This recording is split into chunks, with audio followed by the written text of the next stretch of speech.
쏟아지는 뉴스 속에서 핵심만 뽑아 간단 명료하게 쏙쏙 정리해봅니다. 이슈가 먼데이 두 분의 전문가 모셨습니다.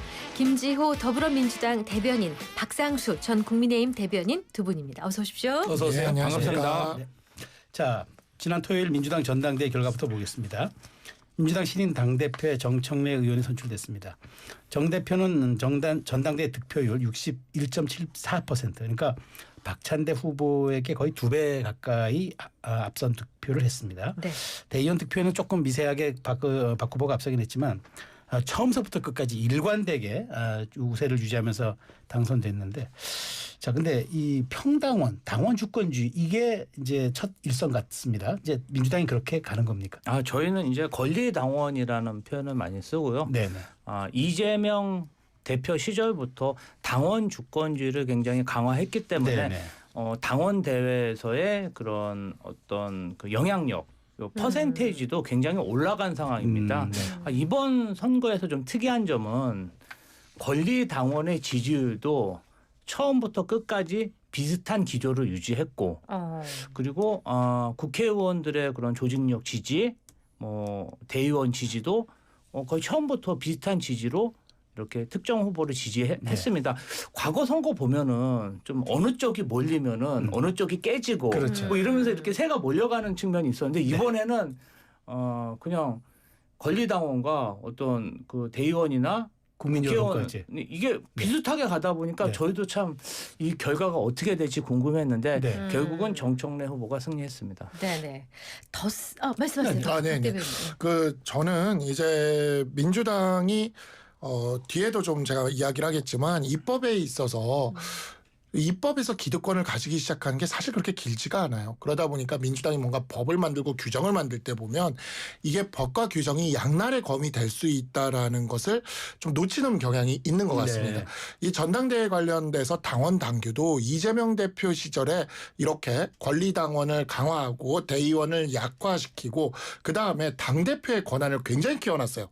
그래서 거의 제왕적 당대표제에 가까운 당대표 권한을 가지게끔 했거든요. 그 결과가 지난해 4월 총선에서 친명행제 비명행사 공천을 해도 사실 당원 당규에서 크게 문제가 되지 않도록 그걸 다 세팅을 해놓은 겁니다. 근데 문제는 이렇게 해놓고 나서 죽을 다 썼는데 이재명 대통령으로부터 좀 먼 후보가 이걸 다 누리게 생긴 거죠.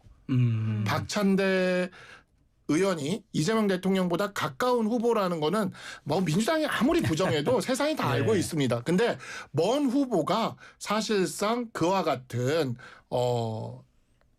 제왕적 당대표로서의 권한을 다 갖출 수 있게 된 거예요. 네. 그래서 이게 극단적으로 이야기를 하면은요, 이제 친청 횡재, 반청 횡사 공천을 해도 이재명 대통령이 어떻게 할 수가 없었고, 왜냐? 네. 이재명 대통령이 사실 대통령이기 때문에 어느 정도 영향력을 그동안 행사할 수가 있었는데, 네. 우리나라에서 대통령이 공천의 영향권을 행사하는 것, 이것에 대해서 여야를 통틀어서 우리나라 정치사에서 그 영향력을 부정한 적이 없을 겁니다.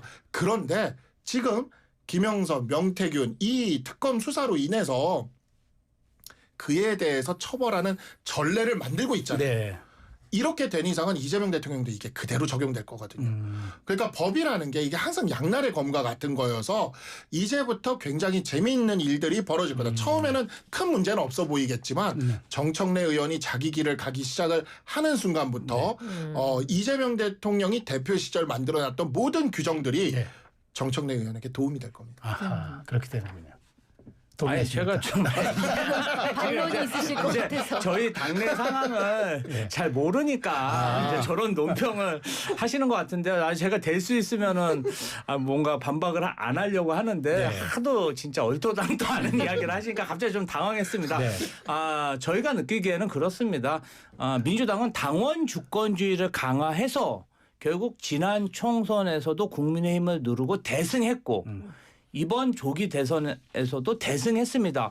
저희는 이기는 룰을 계속 진행하고 있는 거예요. 그래서 앞으로도 이기는 민주당, 아직 저희는 지방선거도 배가 고픕니다. 그렇게 해서 이기는 민주당을 위해서 뭔가 그 당원, 권리당원의 결속을 강하고 그 힘을 바탕으로 정말 지방선거에 임할 생각인데, 저는 대통령이 지방선거에 관여한다? 그 현행법 위반이거든요. 근데 그러한 생각들을 자연스럽게 하는 국민의힘의 그러한 어떤 주류의 생각, 이게 정말 반헌법적인 계엄을 낳은 게 아닌가 이런 생각이 듭니다. 저희는 대통령이 절대로 공천에 관여하지 않습니다. 걱정 안 하셔도 됩니다. 알겠습니다. 자, 더 센 민주당이 왔다. 민주당 정청래 신임 당대표 체제를 표현한 한 줄 평입니다. 근데 정 신임 대표가 오전에 국립현충원 참배하고 첫 최고위원회를 주재했는데요. 개혁까지 속도를 내는 것 같습니다. 검찰 이제 당내 특위를 만들고 위원장을 임명했는데 검찰 개혁에는 민영배 의원, 언론 개혁에는 최민희 의원, 사법 개혁에는 백혜련 의원을 임명을 했습니다. 자, 이런 임명들 무슨 색깔, 앞으로 어떤 방향성을 말하는 걸까요? 정청래 대표가 굉장히 노련하게 첫날부터 당을 운영하고 있다. 첫날 뭐 했냐? 지역에 가서 수해 복구 자원봉사했어요. 네. 그리고 나서 우리 강선우 의원을 껴안는 듯한 네. 보호하는 듯한 발언을 했죠. 이게 결국 당내 결속을 지금 다지고 뭔가 봉사하는 모습을 통해 가지고 국민 대여론전을 하고 있는 그런 모습을 보이고, 거기에 사무총장의 조승래, 정책위 의장의 한정혜, 이분들이 사실은 개파색이 없고 실력이 있다고 평가받는 사람들이에요. 그런데 검찰, 언론, 사법개혁에는 민영배, 최민희, 백혜련, 뭔가 조금 권리당원들이 지지하는 성향이 선명한 분들을 특별위원회 위원장으로 임명함으로 인해서 권리당원의 마음도 사로잡는, 중도층의 마음도 사로잡고 권리당원도 사로잡고 굉장히 노련한 당 운영을 하고 있어서 향후에도 지방선거에서 상당히 기대가 됩니다. 근데 강선우 의원 얘기 나와서 좀 지적을 한번 드리면은, 가장 먼저 강선우 의원과 통화를 하면서 든든한 울타리가 되겠다 이렇게 얘기를 했잖아요.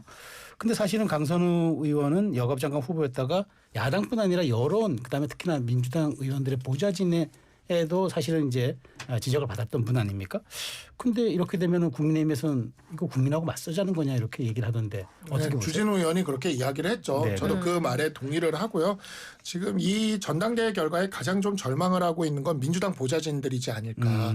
왜 그러냐면 강선우 의원에 대한 입장에서, 그러니까 이 두 후보가 여러 전선이 있었는데 가장 첨예한 전선 중에 하나가 이 강선우 의원에 대한 네네. 입장이었거든요. 정청래 의원은 강선우 의원을 그때부터 두둔을 했고, 그리고 이제 그 박찬대 의원 같은 경우에는 강선우 장관 후보자한테 물러나라는 형식의 그런 이야기를 먼저 했죠. 그러한 점들 때문에 이제 이것이 어디에 당심이 몰리느냐에 따라서 민주당 보좌진들의 입장에서 이 직장이 나에게 정말 나를 이렇게 지켜줄 수 있는 직장인가라고 하는 것을 아마 생각을 했을 텐데 약간 좀 절망적이지 않았을까. 그리고 그 당심을 따른다는 생각으로 결국에 강선우 의원에게 제일 먼저 전화를 또 이렇게 해서 울타리가 돼주겠다고 했잖아요. 울타리 밖에 민주당 보좌진들을 내쫓았죠. 그렇게 했다고밖에 볼 수 없습니다. 네네. 그다음에 당원 주권 특위가 신설이 됐는데 독특한 이름인 것 같죠. 못 들어봤습니다. 장경태 의원을 임명했습니다. 네. 장 의원이 이제 정청래 사람이라고 조명을 받던데 두 가지 질문입니다. 당원 주권 특위에는 어떤 일을 하는 곳이고, 장경태 의원이 임명된 것은 뭘 말하는 겁니까? 장경태 서울시당 위원장이 네. 이번 당대표 선거 초기부터 정청래 대표를 지원을 했고, 그러면 어떻게 보면은 측근 그룹이라고 볼 수 있겠죠. 측근 그룹에게 권리당원의 권한을 강화하는 그러한 역할을 맡겼다고 보시면 되고요. 아직도 저희는 권리당원 한 표 대 대의원 17표, 표의 등가성이 17배나 차이가 네. 나고 있습니다. 그래서 1인 1 전당원 투표, 그다음에 권리당원이 당의 결정에 참여할 수 있는 전당원 투표를 활성화하고, 그다음에 평당원 중에 한 명을 지명직 최고위원으로 선출하고, 그리고 당원 교육을 강화하는 그런 권리당원의 역량 강화를 담당하는 그러한 역할을 할 것 같습니다. 근데 이제 당원 주권 강화, 정당은 뭐 당원이 주인, 네. 정당은 당원이 주인인 건 맞죠. 근데 결국 정당은 또 대권이라는 걸 쟁취해야 되는데, 그러다 보면 중도와 민심을 얻어야 되는데, 그럼 당이 점점점 민심과 괴리되는 쪽으로 갈 수도 있다는 그런 우려에 대해서는 어떻게 보십니까? 그 부분 관련해서는 저희가 선거를 할 때 네. 당원 50%, 여론조사 50%로 대권 후보를 뽑고 있습니다. 그래서 일반 국민의 여론조사도 수렴하고 있고요. 물론 당원, 그러니까 국민의힘 같은 경우는 정말 극우의 목소리만 수렴하다 보니까 일반 여론을 잘 받아들이지 못하는 경우가 있지만 저희 민주당은 좀 당원의 규모가 국민의힘보다는 월등히 많습니다. 네. 그리고 구성원들의 어떠한 특성이라든지 이런 것도 굉장히 좀 다르기 때문에 그 부분은 특별하게 염려를 안 하셔도 될 것 같습니다. 알겠습니다. 네네. 자, 정청래 신인 대표의 전당대회 정견 발표와 수락 연설이 주목받고 있습니다. 국민의힘과 관계에 대해서 지금은 내란과의 전쟁 중이라면서 여야 개념이 아니다라고 했고요. 그러면서 국민의힘이 내란 사과를 하지 않는 한 악수도 하지 않겠다 했습니다. 어떻게 들으셨어요?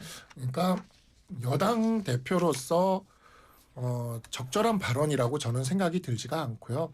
사실 국민의힘이 지금 계속해서 이렇게 매도를 하고 있지만 계엄의 위헌 위법성에 대해서 민주당보다 빨리 이야기한 정당입니다. 우리가 당대표가 먼저 이야기를 했고 당시에 그런 점들을 생각을 했을 때 그저 그냥 국민의힘을 내란 정당이니 뭐 위헌 위법 정당이니 뭐 협치의 대상으로도 삼지도 않겠다느니 이게 민주당 내 소위 말하는 강성 당원들 이 정말 어찌 보면 개헌 저지선을 위헌정당 해산을 시켜서라도 개헌 저지선을 확보해서 장기 독재로 가야 된다라고 생각하는 이러한 사람들의 이야기에 그 입맛에 맞는 소리만 하고 있는 거거든요. 그러니까 이러한 지점들이 지금 민주당의 변화에 있어서 굉장히 걱정스러운 지점이고 그런 길을 이제 열어준 게 이재명 대통령 때 이런 식으로 이걸 강화하는 방안으로 했을 때 이 길이 열렸어요. 그리고 그거를 지금 더 과격한 정청래 의원이 받아서 이것을 끌고 나가는 거죠. 사실 이와 같은 발언은 이재명 대통령에게도 별로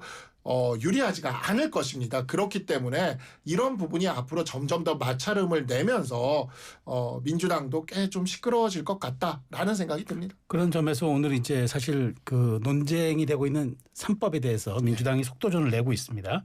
국회는 오늘 오후 본회의 열어서 노란봉투법, 방송3법, 상법 개정안 등을 처리할 예정인데 국민의힘에서는 이제 필리버스터로 맞선다고 합니다. 그러면 이제 7월 회기 중에는 한 개 법안만 처리되고 이제 8월 21일 이후에 8월 임시국회로 또 넘어가야 된단 말이죠. 그런데 이제 이 세 개 중에서 가장 먼저 어느 법안이 올라올 것이냐가 좀 초미의 관심인데 뭐 노란봉투법, 방송법 오늘 오전에 계속 얘기가 되고 있는데 노란봉투법이라는 얘기가 지금 언론 보도로 나오고 있는데 맞습니까? 뭐 지난주에는 방송 3법부터 네. 통과시키겠다는 얘기도 있었는데요. 아무래도 정부에서는 노란 봉투법도 좀 중요하다 네. 이렇게 메시지를 주시는 것 같습니다. 저희가 봤을 땐 방송 상법, 노란 봉투법 모두 중요한 법안인데 노동자와 민생과 관련돼 있는 노란 봉투법도 좀 우선 처리되면 어떨까 하는 생각을 가지고 있고요. 이 세 개 법안 다 사실은 오랜 기간 국회에서 논의가 됐고 네. 한 번 국회 표결에 통과돼서 행정부로 넘어갔는데 윤석열 정부에서 거부권을 행사해서 다시 돌아온 법안입니다. 어느 정도 법안이 성숙된 법안이고 네. 뭔가 좀 뭐 프레임을 걸어서 오해를 만드는 경우는 있지만 노동자의 어떠한 권리를 보장하고 방송의 공영화, 공정성을 위해서는 꼭 필요한 법안이기 때문에 야당에서도 좀 협조를 해주셨으면 감사하겠습니다. 근데 노란봉투법은 특히나 경총을 포함해서 재계라든가 유럽 상해 등에서 강력하게 반대를 표명한 거잖아요. 민주당이 이 장명을 참 잘하는데 노란봉투법이라 그러니까 굉장히 감성적으로 다가와요. 이게 노봉법이라고 저는 부르고 싶습니다. 네. 이게 노봉법이라고 부르는 게 맞을 것 같고 사실 민주당이 주주들의 어떤 그런 거를 보호해 주겠다. 한국 기업들의 가치를 증대시키겠다. 이런 얘기를 하면서 한쪽으로는 이렇게 노봉법 같은 거를 통과를 시키는 거는 이건 기업 가치를 떨어뜨리겠다는 소리거든요. 주가를 다시 떨어뜨리게 하고. 근데 민주당이 이러한 법을 만들 때 그 법의 양면적인 영향성에 대해서 꼭 좀 생각을 좀 했으면 좋겠어요. 그러니까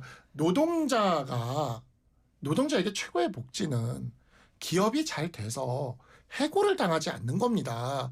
근데 기업이 잘 되질 못하면 기업이 우리나라에 존재하지 않으면 노동자는 일할 공간이 없어요. 그런 대표적인 사례가 우리가 홈플러스 같은 사례에서 볼 수 있지 않습니까?